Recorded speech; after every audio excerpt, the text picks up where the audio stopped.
أما والله لو علم الأنام لما خلقوا لما غفلوا وناموا.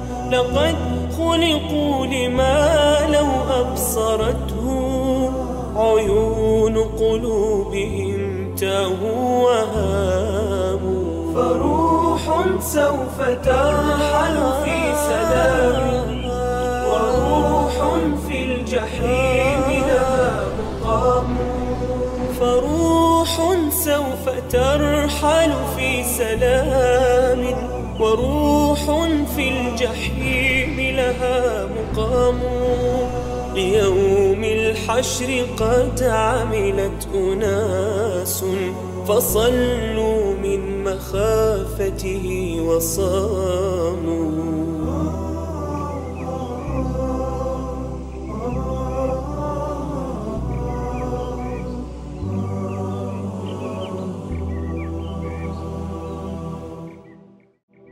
Ассаламу алейкум ва рахматуллахи ва баракатуху. Хайякум Аллах джамиан. В прошлой серии мы говорили о некоторых качествах обитателей ада и об их деяниях, которые они совершали в этом мире, и которые довели их до того, что они стали обитателями адского огня. Сегодня мы расскажем о качествах обитателей рая, о некоторых их качествах. Затем мы немного расскажем о блаженстве, которое будут испытывать люди в раю. Аллах Свят Он Велик говорит, а рай приблизится, то есть рай будет приближен. К кому? Давайте послушаем описание этих людей. А рай приблизится к богобоязненным и окажется неподалеку. К богобоязненным, к тем, кто защитил себя от адского огня посредством того, что повиновался Аллаху Свят Он Велик и отдалялся от грехов. Эти богобоязненные окажутся обитателями рая. А рай приблизится к богобоязненным и окажется неподалеку. Вот то, что обещано вам. Таково обещание Всевышнего Аллаха. Для кого? Для каждого обращающегося к Аллаху и помнящего. То есть того, кто много каялся и помнил о своем покаянии, постоянно обращаясь к Аллаху Свят Он Велик, постоянно каясь перед Всевышним Аллахом. Это и будет обращающийся к Аллаху и помнящий. Он помнил о своем покаянии и заботился о поклонении Аллаху Свят Он Велик. В результате эти люди стали одними из обитателей рая. Аллах Свят Он Велик также говорит, который боялся милостивого, не видя его воочию. Ты не видишь Всевышнего Аллаха. Все, что с ним связано, относится к сокровенному, скрытому знанию. Но ты боишься Аллаха Свят Он Велик. Когда ты думаешь о каком-то грехе, ты можешь его сделать. Ты хочешь совершить его из-за похоти, страсти или желания. Но ты страшишься Аллаха Свят Он Велик, боишься Всевышнего Аллаха, который боялся милостивого, не видя его воочию. Эти люди станут обитателями рая.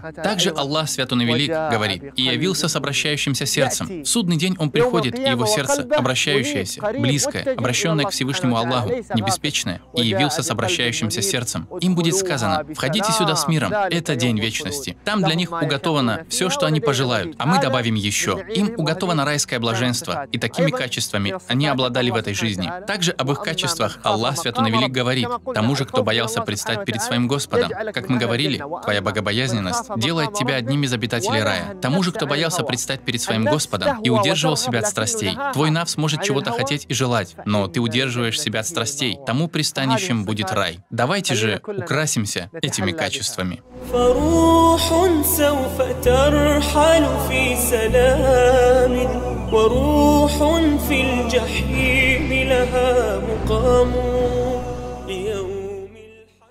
Давайте немного затронем тему группы первых людей, которые зайдут в рай.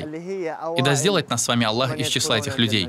Пророк Мухаммад, да благословит его Аллах и приветствует, говорит, как это приводится в Сахихе Муслима, в день воскресения у меня окажется больше последователей, чем у других пророков. То есть в судный день, по сравнению с другими пророками, у него будет больше всего последователей. И я буду первым, кто постучится во врата рая. О Аллах, представь, как пророк Мухаммад, да благословит его Аллах и приветствует, проходит сквозь ряды и стучится в райские врата. И райские врата открываются, и первая группа людей заходит в рай. О Аллах, да сделает нас Аллах из их числа. Как они будут выглядеть? Каким будет их положение? Пророк Мухаммад, да благословит его Аллах и приветствует, говорит, как это приводится в Сахихе Аль-Бухари, своим обликом те, кто войдет в рай в первой группе, будут подобны луне в ночь полнолуния из-за своей красоты. Они будут словно луна в ночь полнолуния. О Аллах, как говорится в Коране, пусть же ради этого состязаются состязающиеся. Это будут группы людей, толпы. Их осчастливит Аллах Свят Он Велик, и они окажутся в первой толпе, во второй или в третьей. И знаете, люди будут в разном положении. Одни люди будут в начале группы, а другие в ее конце. Здесь проявится их состязание. Здесь будут нужны их труды. Здесь близость к Аллаху Святой Велик и искренность перед Всевышним Аллахом приведет к различиям между одними и другими. Эта первая группа, как сказал пророк Мухаммад, да благословит его Аллах и приветствует, будет подобна луне в ночь полнолуния. Затем пророк Мухаммад, да благословит его Аллах и приветствует, сказал: а те, кто последует за ними, то есть те, кто зайдет после них, будут подобны ярчайшим звездам, и сердца их будут подобны единому сердцу. Эти люди будут выглядеть как самые яркие звезды из-за исходящего от них света и красоты. О Аллах! Пусть же ради этого состязаются состязающиеся, как мы уже сказали. Между этими толпами и группами будут различия. И в какой группе окажешься ты?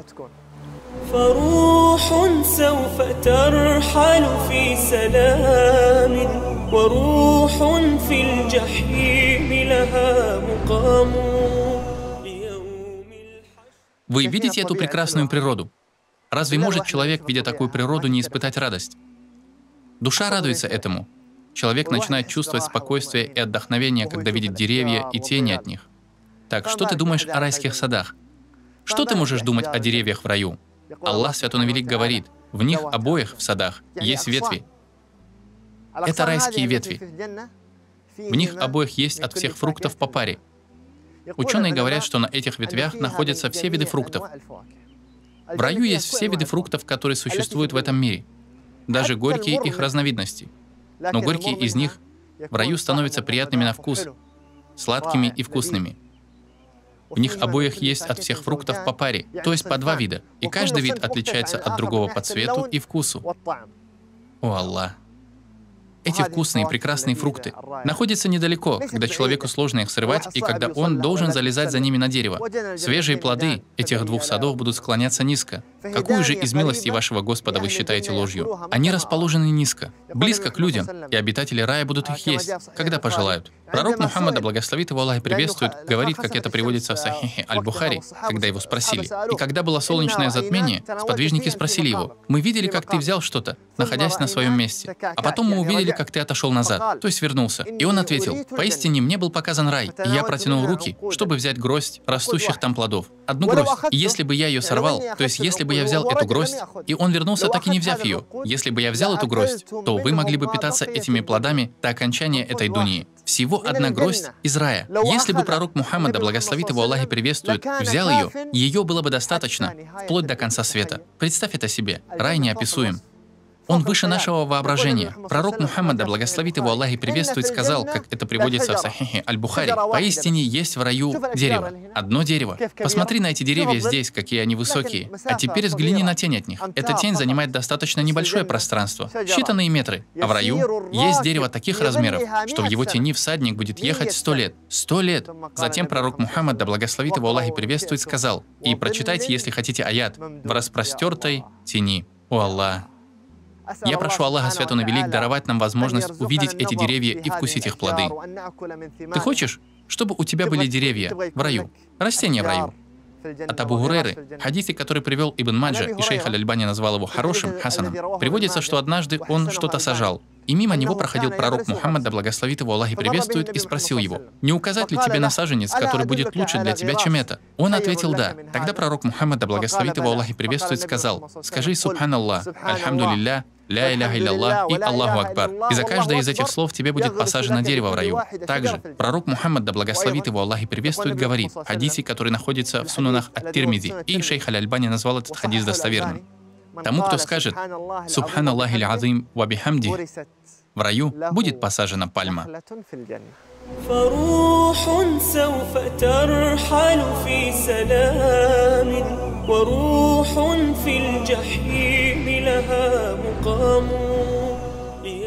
Раз мы продолжаем говорить о рае и его описаниях, давайте зададим такой вопрос. Все ли друзья и товарищи в этом мире попадут вместе в рай или нет? Конечно, хорошие друзья, которые собирались вместе на покорности Аллаху, попадут в рай и будут собраны там вместе. И мы вскоре об этом поговорим. Но те, кто собирался вместе ради какого-то греха, скверные товарищи, эти люди могут попасть в ад, потому что их действия привели их к адскому огню. Как сказал Аллах Святой Велик Они будут обращаться друг к другу с вопросами. Эти обитатели рая будут спрашивать друг друга. Один из них скажет: «Был у меня товарищ». То есть у меня был друг. Он говорил: «Неужели ты принадлежишь к числу верующих? Неужели мы получим воздаяние после того, как умрем и станем прахом и костями?» Тот человек думал не об ахирате. Он думал только о дунье. Он не думал о загробной жизни. Радовался, наслаждался жизнью, даже чем-то греховным. Он не задумывался об ахирате и о поклонении Аллаху Святу на Велик. Всевышний Аллах сказал, Он скажет: «Не взглянете ли вы?» Он взглянет и увидит его в середине ада. То есть он посмотрит на обитателей ада и увидит того своего друга, своего товарища в огне. И этот человек скажет: «Клянусь Аллахом, ты чуть было не погубил меня. Ей-богу, ты чуть было не ввел меня в заблуждение. И тогда я бы оказался вместе с тобой в аду, если бы я последовал за тобой, если бы я продолжал дружить с тобой и пошел с тобой по тому пути, который ты для меня хотел. Клянусь Аллахом, ты чуть было не погубил меня. Если бы не милость моего Господа, то я бы оказался в числе ввергнутых в гиенну. Неужели мы никогда не умрем после нашей первой смерти? Неужели мы никогда не будем подвергнуты мучениям?» Это и есть великое преуспеяние. Ради такого пусть трудятся труженики. Это и есть преуспеяние и победа. Да, возможно, у тебя есть какие-то друзья или знакомые, которые призывают тебя к злу. Они призывают тебя к чему-то дурному, к ослушанию Всевышнего Аллаха. Но ради такого пусть трудятся труженики. Трудись ради того, чтобы стать одним из этих людей, которые окажутся в раю и будут смотреть на других, которые прибудут в аду. И не стань одним из тех, на которых будут смотреть, и которые сами будут в аду. Будь осторожен, общайся с благими товарищами, с людьми, которые направят тебя к поклонению Аллаху Святу на Велик. И Всевышний Аллах говорит: «В тот день врагами станут все любящие друзья. Все они будут врагами друг другу, кроме богобоязненных, тех, кто объединился друг с другом на поклонении Аллаху Святу на Велик. О рабы мои, сегодня вы не познаете страха и не будете опечалены. Вы были теми, которые уверовали в наши знамения и были мусульманами. Войдите же в рай радостными, вместе со своими женами или вместе с себе подобными. Те, кто собирался на благе, будь то родственники или друзья, все они зайдут в рай. Войдите же в рай радостными, вместе со своими женами. Их будут обносить блюдами из золота и чашами. Там будет то, чего жаждут души и чем услаждаются глаза. Вы прибудете там вечно. Этот рай дан вам в наследство за то, что вы совершали. О Аллах, ты трудился, чтобы достичь этого. Дружил с праведными людьми и отдалялся от людей плохих. Дружил с теми, кто направлял тебя к повиновению Аллаху Святу на Велик, и удалялся от тех, кто направлял тебя к ослушанию Всевышнего Аллаха. И я прошу Аллаха Святу на Велик сделать нас из числа тех, кто зайдет в рай вместе со своими женами, родственниками и друзьями. В следующей серии мы поговорим о еде, о пище. О чьей еде? О еде обитателей рая и пище обитателей ада. На этом все, и Аллах знает лучше. И да благословит Аллах и приветствует нашего пророка Мухаммада. أما والله لو علم الأنام لما خلقوا لما غفلوا وناموا